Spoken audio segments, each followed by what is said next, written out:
amis, je suis ravie de vous retrouver cette semaine. Alors devinez quoi? Eh bien je crois qu'aujourd'hui on va parler du vert. Alors le vert, c'est vraiment la couleur de la nature par excellence. Contrairement au bleu, qui est une couleur qui est relativement aimée de tous, hein, le vert est une couleur qui est aimée ou détestée. C'est une couleur qui est secondaire, contrairement aux trois précédentes, donc elle est obtenue par le mélange du bleu et du jaune. C'est la couleur, ce vert a une particularité parce que c'est la couleur que l'œil humain perçoit le mieux et en premier. Si on montre plusieurs couleurs à l'œil humain, eh bien, il va d'abord visualiser, percevoir le vert, ensuite il va percevoir le jaune, et enfin, il va percevoir le bleu. Compte tenu que sur cette planète, les végétaux étaient là bien avant nous, eh bien, lorsque l'humain est arrivé sur Terre, il a fallu qu'il détecte très rapidement le vert et toutes ses nuances, parce que pour lui, c'était synonyme de survie. Plus son œil était apte à voir toutes les nuances de vert, et plus eh bien, il avait la possibilité de choisir son alimentation par le végétal et de pouvoir se cacher éventuellement, donc se préserver de tout prédateur.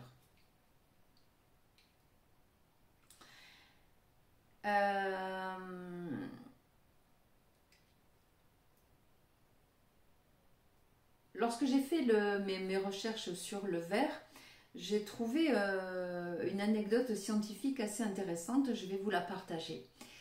Les couleurs en fait dans le cerveau sont reconstituées. Donc sont reconstituées en mélangeant la perception de la lumière bleue, de la lumière verte et de la lumière rouge, par le biais des bâtonnets et des cônes de la rétine. Et donc en effectuant ce mélange de ces trois couleurs, le cerveau humain a la capacité de percevoir, tiens-toi, 8 millions de couleurs différentes. J'ai trouvé ça hallucinant, quoi. 8 millions de couleurs différentes. L'œil humain est capable et le cerveau est capable de faire ça. 8 millions de couleurs différentes. C'est hallucinant. Hein. Voilà. Bon, pour le moment, l'IA, je ne pense pas qu'elle soit capable de faire ça encore. Hein. Mais l'humain, oui, il sait le faire depuis longtemps.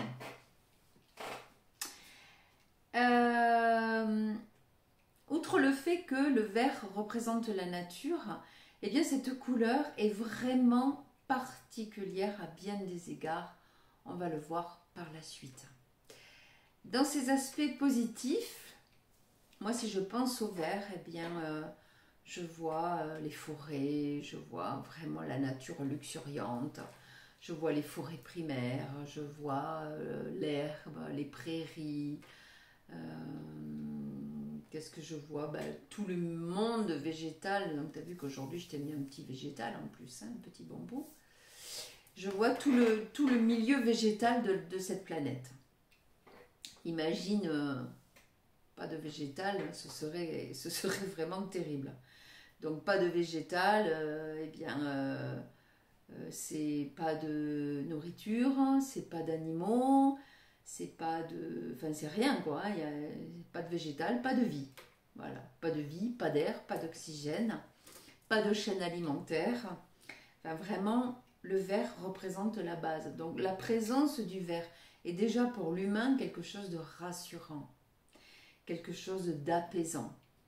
D'où l'intérêt pour tout le monde. Quand vous vous sentez submergé, quand vous en avez ras-le-bol, allez vous balader en forêt.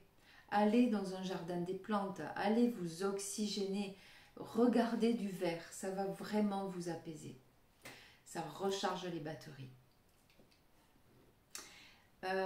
Pour moi, le vert, en fait, c'est la représentation de l'élément air. L'élément air, justement, par ce côté oxygène, photosynthèse,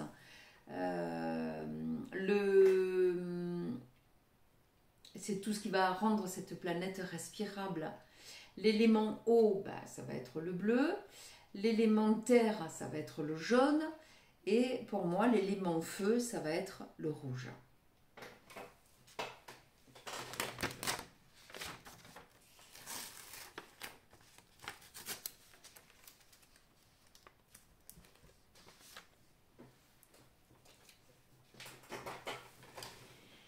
Le vert, c'est donc une couleur qui est apaisante. C'est une couleur qui est rafraîchissante. Tu le vois, ce grand verre de sirop de menthe rempli de glaçons, là. Avec cette chaleur, oui, le vert, c'est rafraîchissant.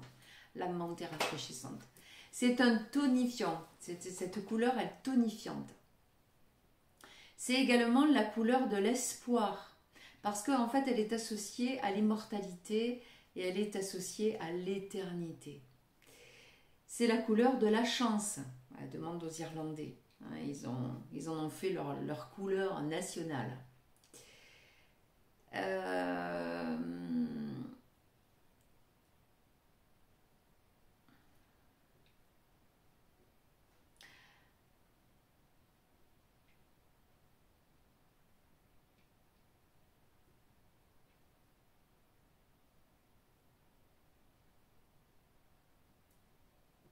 Donc pense à visualiser du vert avant d'aller faire ton loto.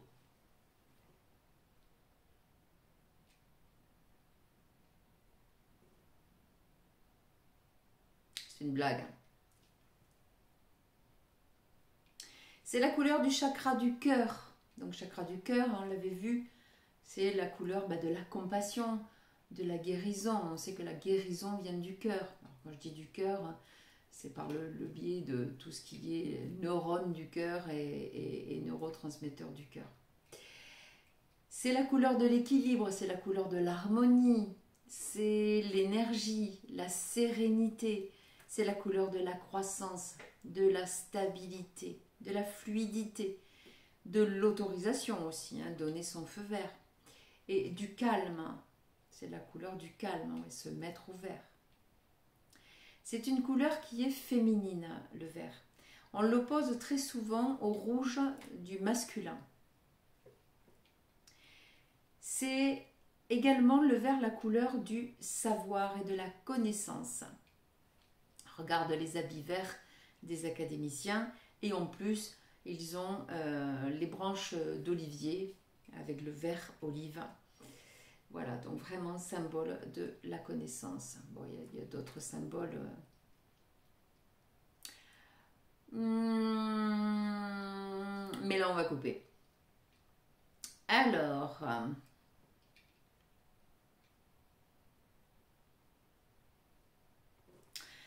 le vert, c'est aussi la couleur de Noël. Mon beau sapin, roi des forêts, que j'aime ta verdure. Donc c'est ce vert profond, le vert de Noël, qui était aussi la couleur à l'origine du Père Noël, et qui, après le passage marketing d'une grande firme planétaire dont je tairai le nom, eh bien le Père Noël est devenu rouge et blanc. Bon, c'est comme ça. Moi, je préférais le Père Noël en vert, honnêtement. Quoi d'autre,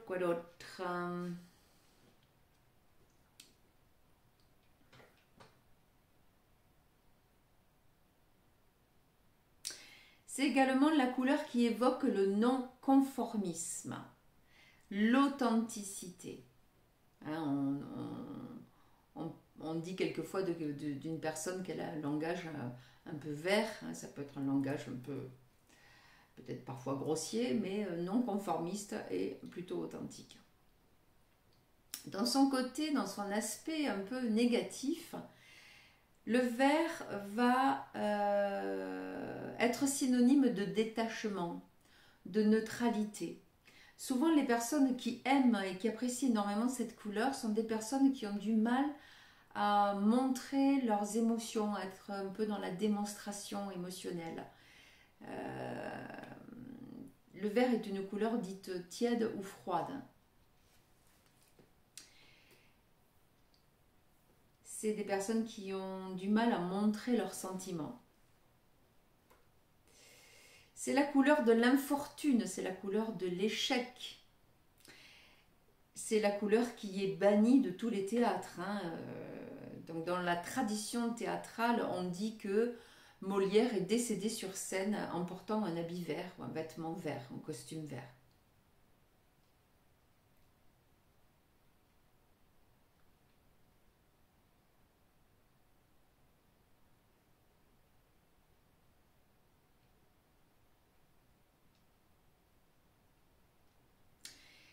Selon un historien spécialiste des couleurs, donc Michel Pastoureau, c'est ce que je regardais au niveau de mes recherches, eh bien, l'origine du vert proviendrait du Moyen Âge.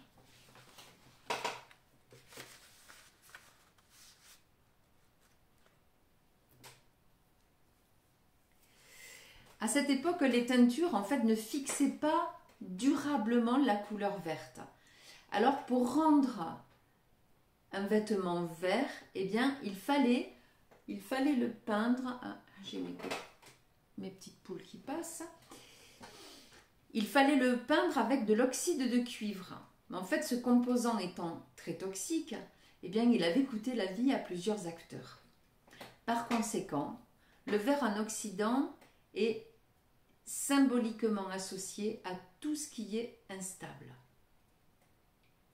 Toujours au Moyen-Âge, les comédiens qui jouaient Judas dans la pièce La Passion de Judas étaient vêtus de tuniques vertes. Et comme ce personnage Judas était particulièrement haï, eh bien les acteurs en sortant du théâtre se faisaient rosser par le public. Les pauvres. C'est dur. Donc voilà, le vert et le théâtre, je crois qu'ils ne sont pas très copains.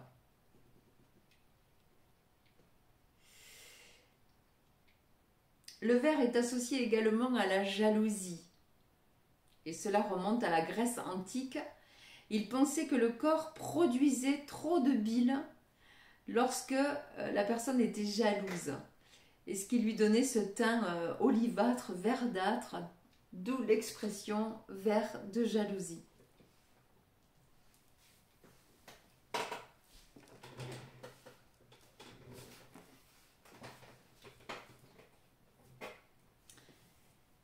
Tu me vois de temps en temps tourner la tête, c'est qu'en fait je vois que mes poules passent devant ma baie vitrée.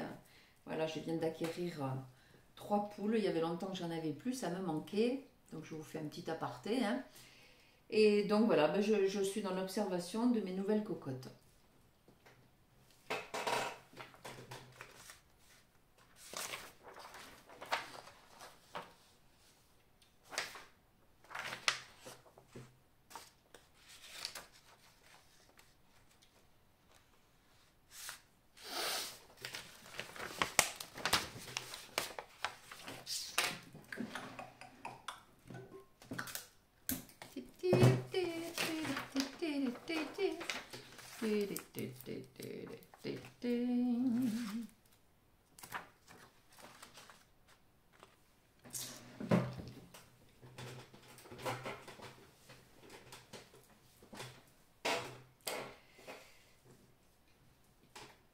Le vert est une couleur qui est intéressante parce qu'elle nous ramène vers l'alchimie. Le vert, il symbolise les cycles de vie et de mort. Je recommence. Le vert symbolise on recommence. Le vert symbolise les cycles de vie et de mort. En effet, le végétal naissant va se nourrir en fait de la matière inerte issue de sa propre mort. Il va s'en servir d'engrais. Il symbolise par là même un éternel retour à la matière, comme une espèce de cycle pouvant être d'essence infernale. Je recommence. Il symbolise par là même un éternel retour à la matière. Je recommence. Il symbolise par là même un éternel retour à la matière, presque comme un cycle pouvant être infernal, comme quelque chose d'inéluctable. Il symbolise à la fois le paradis et l'enfer. Regarde, le sang du dragon et un sang vert. L'émeraude est la pierre de la lumière verte. Elle a un fort pouvoir ésotérique. Pour les alchimistes, l'émeraude est la pierre d'Hermès. Je recommence. Pour les alchimistes, l'émeraude, je recommence. Pour les alchimistes, l'émeraude est la pierre d'Hermès Trismégiste. C'est la table d'émeraude qui lui permettait de percevoir les secrets de l'existence. Non, je recommence. L'émeraude est la pierre d'Hermès Trismégiste, la table d'émeraude, qui lui permettrait en fait de percevoir les secrets de l'existence. C'est la couleur de la connaissance ésotérique, du Saint Graal. Le vert est la couleur du Spiritus Mundi, de l'esprit du monde. C'est vraiment une couleur...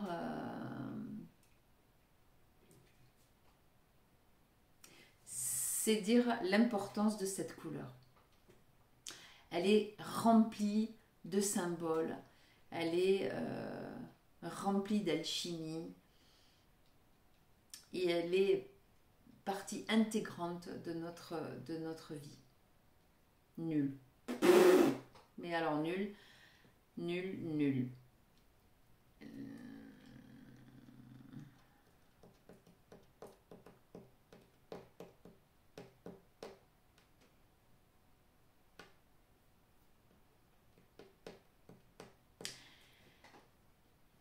Sur le plan de la santé, donc ces interactions avec notre santé, eh bien le vert, comme tu le sais, c'est la couleur du milieu médical en général, mais surtout des pharmacies. Alors, je pense que ça doit venir à la base de la pharmacie du temps où ils étaient apothicaires, du temps où ils soignaient les gens à base de plantes, hein, en phytothérapie, à base d'huile essentielle, etc. Bon, aujourd'hui, Big Pharma, je crois qu'on n'est pas trop dans le vert. Hein. Si je devais donner une couleur à la chimie, je ne sais pas quelle couleur je donnerais. Je vais y réfléchir. Mais voilà, bon, le vert et la pharmacie, c'est plus tout à fait d'actualité.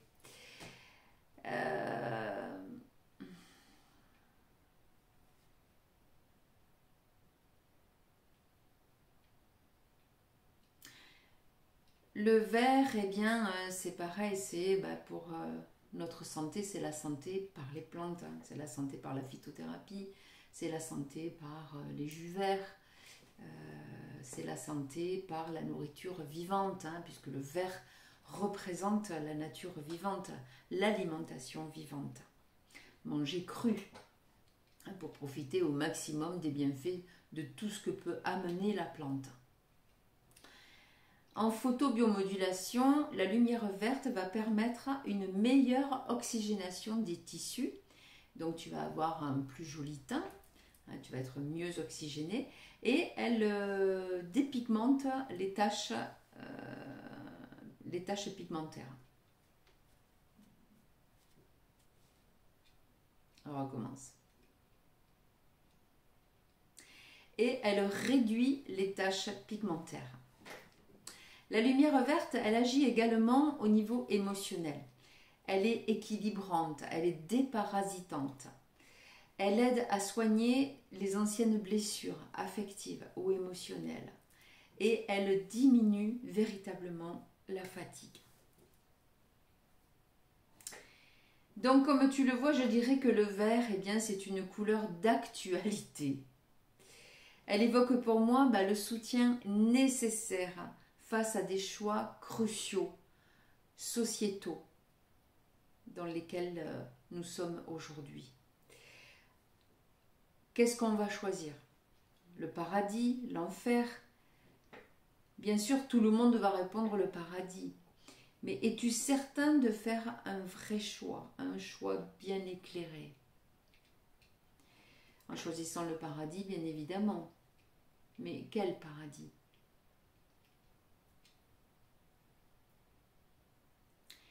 Es-tu certain d'être bien sorti de l'état d'hypnose collective? Es-tu certain de voir le monde avec tes deux yeux bien ouverts? Est-ce que tu travailles à ton éveil?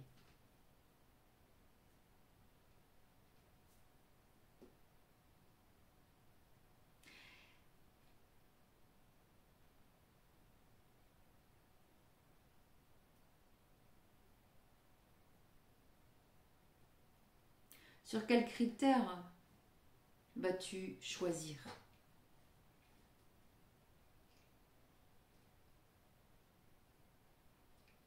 Si tu vois le monde avec un seul œil, est-ce que tu penses que ton choix va être vraiment éclairé?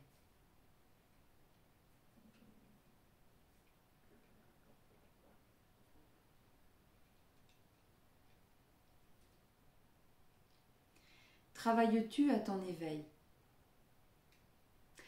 Toutes ces questions, je pense que cela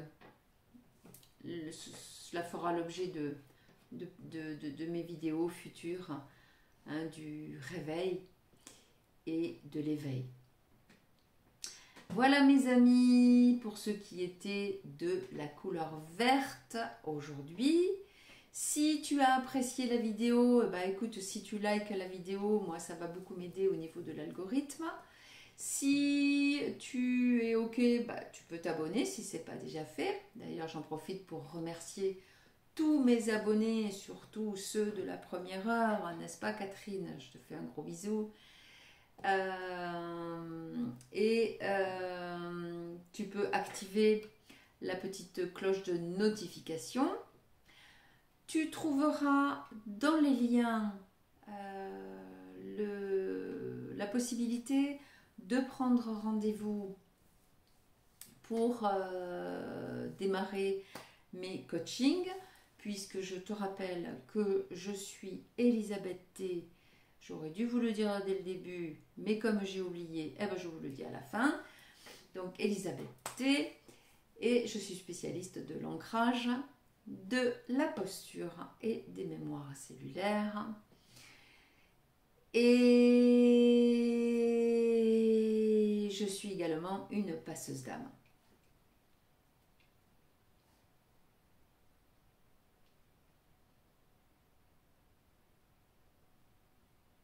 Donc tu trouveras les liens de prise de rendez-vous.